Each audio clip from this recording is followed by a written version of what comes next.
Para maging abot kamay sa ordinaryong Pilipino ang pag-i-invest sa stock market, ipinatupad ang isang batas para pababain ang buwis ng stock transactions. Iniutos din ni Pangulong Bongbong Marcos na simplehan at alisin ang bureaucracy sa pagbabayad ng buwis sa stock market trading.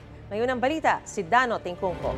You invest in the entire global market as a Filipino investor. Meet Chelsea. 24 years old pa lang pero 4 na taon nang nag-i-invest sa stock market. Ito yung market kung saan ang binibili ay share o bahagi ng isang kumpanya para pwede ka ring makatanggap ng kita nila depende sa laki ng binili mong share.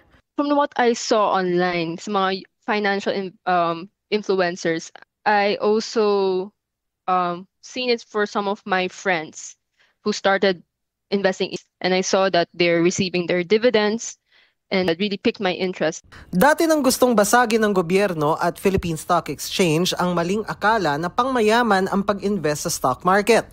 Pwedeng mag-invest ang kahit sino kahit hindi ganun kalaki ang puhunan. Kabilang sa lalong makatutulong ang pagiging epektibo ng Capital Markets Efficiency Promotion Act o CMEPA simula nitong July.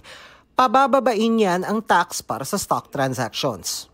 For a first-time investor buying a 10,000 peso worth of stock, this means paying 10 pesos in tax instead of 60.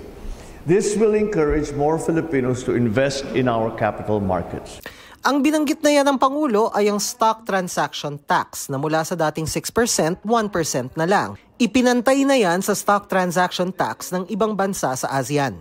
Finally, making us competitive with our regional peers in terms of friction costs. Friction cost has an influence on an exchange's trading volume.